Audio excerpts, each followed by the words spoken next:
नमस्कार साथियों, इस समय मैं जिला विधिक सेवा प्राधिकरण गौतम बुद्ध नगर के सभागार में हूँ और आप जो ये फ़ोटो देख रहे हैं ना, इस समय आप इसको ध्यान से पढ़िएगा। इसमें ये राष्ट्रीय लोक अदालत लगने वाली है, जिसमें बड़ी आसानी से लोगों के जो वाद विवाद हैं वो वहाँ पे सुलझाए जाएंगे। तो आप ये जो इसमें जो लिस्ट दी हुई है किन किन एक्टों कौन कौन से वाद यहाँ पे का समाधान होने वाला है, वो आप देख लीजिएगा इसमें।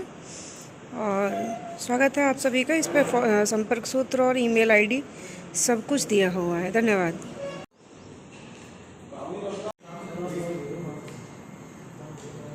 9 मई को राष्ट्रीय विधिक सेवा प्राधिकरण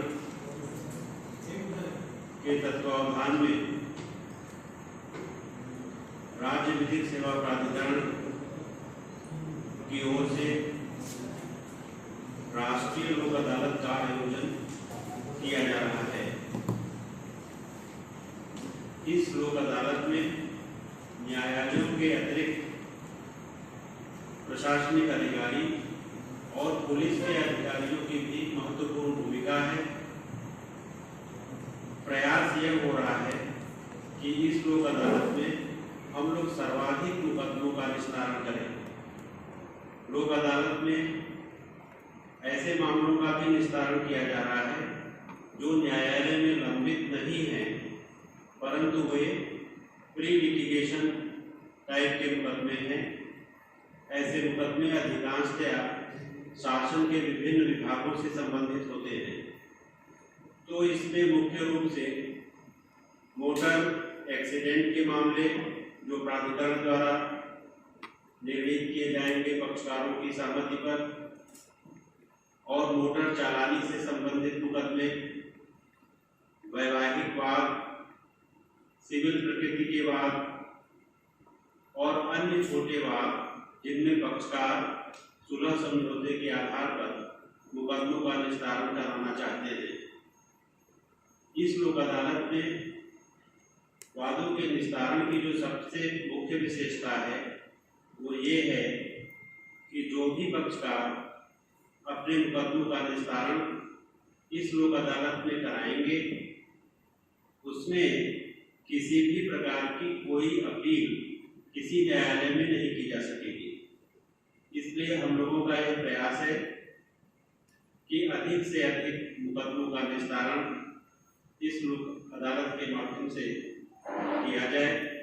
हमारी आप लोगों से अपेक्षा है कि आप लोग भी अपने स्तर से इसका व्यापक प्रचार प्रसार करें। यह एक राष्ट्रीय कार्य है और इसमें हमारा सहयोग प्रदान करें। सर, इस लोक अदालत के अंदर सीनियर सिटीजन्स, वुमेन या क्रिमिनल या फिर लेबर रिलेटेड केसेस के लिए कोई अलग से हेल्प डेस्क बनाया है?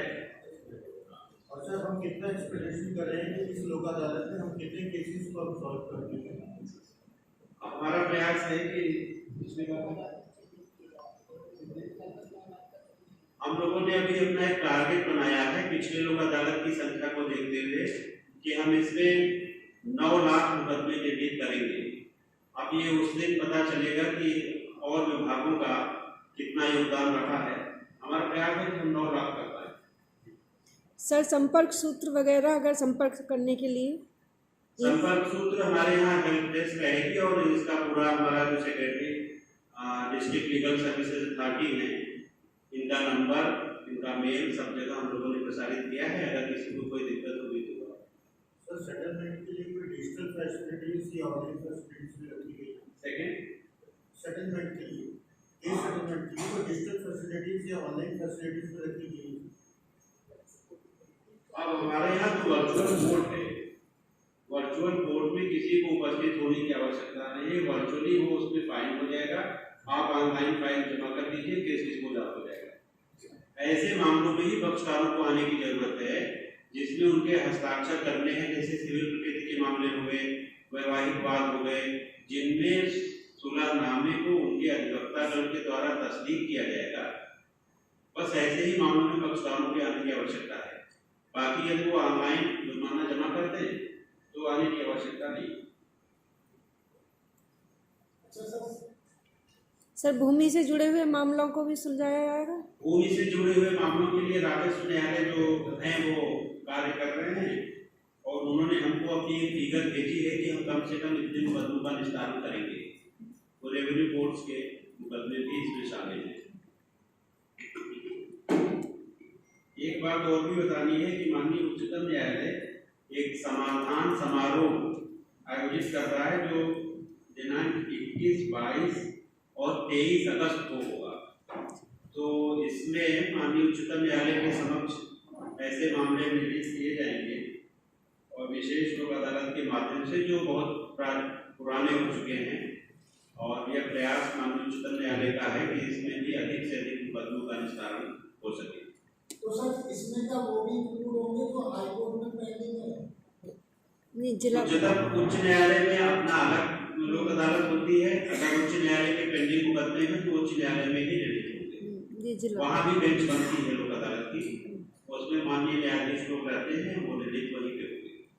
सर इस बार की लोक अदालत में कितने बेंच प्रस्तुत किए? अलग अलग 5 बेंच बनाएंगे अभी तक। ये मुकदमों की संख्या को देखते हुए 5 बेंच बनाएंगे। सर चालान में अगर गाड़ी नंबर यूपी का है और दिल्ली में चालान हुआ है तो क्या उनका भी निस्तारण यहाँ होगा?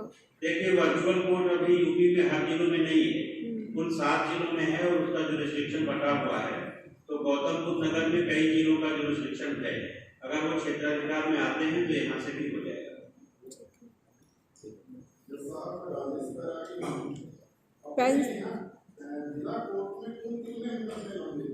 इस समय डिस्ट्रिक्ट कोर्ट में फिगर तो जो सामान्य मुकदमे हैं वो लगभग 3 लाख हैं, बट ये मोटर एक्सीडेंट केसेस को लेके जो वर्चुअल कोर्ट है उनको लेके इसके मुकदमों की संख्या लगभग 7 लाख हो जाती है।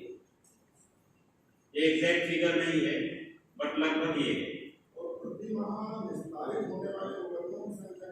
ये देखना पड़ेगा हर कोर्ट का।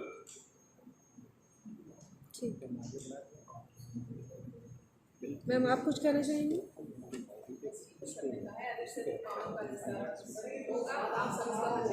हाँ बताइए।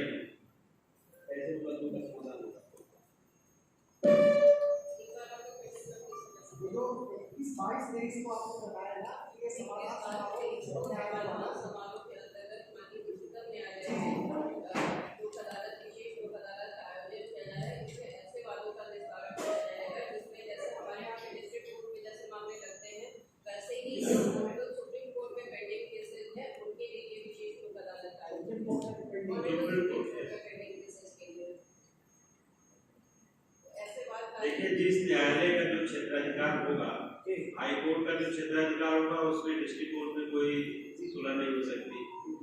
तो सुप्रीम कोर्ट में जो होगा उसका हम लोग नहीं कर सकते, ना हाई कोर्ट करेगी। तो क्षेत्राधिकार जहाँ है वही लोक अदालत लगाई जा रही है।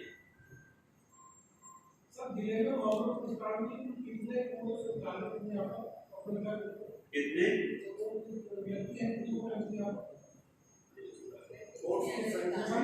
अच्छा, न्यायालयों की संख्या जो रेगुलर कोर्ट है हमारी 25 है और 4 अतिरिक्त कोर्टें हैं जो नेगोशिएबल इंस्ट्रूमेंट एक्ट की हैं, तो कुल 29 हो गई। इसमें अभी आपका कंज्यूमर फोरम नहीं है और MACD नहीं है। कुल मिला के 28 कोर्ट हो जाएंगे।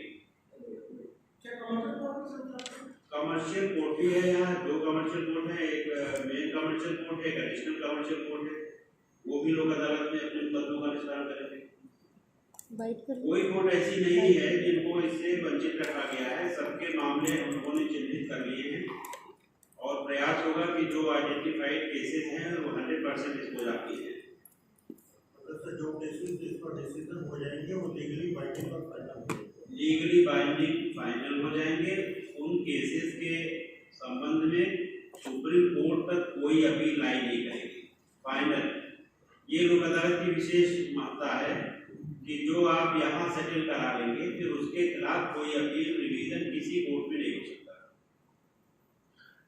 सर एक सवाल ये है कि खासकर नोएडा में और जो युवा हैं वो खतरनाक स्टंट करते हैं, आप देखते हैं कॉलेज स्कूल के आगे, तो उनके मन में कि हमेशा रहता है कि लोग अदालत जाएंगे और हमारे सस्ते में चलान छूट जाएगा, वो उसको बढ़ावा देता है। तो सर इस पे कुछ अब इसमें देखिए एमवी एक्ट के अंतर्गत जो मैक्सिमम फाइन है, कोई भी काम लोक अदालत में अविधिक नहीं होगा। जो एक्ट में जुर्माना है या जो फाइन है हम वही कर पाएंगे।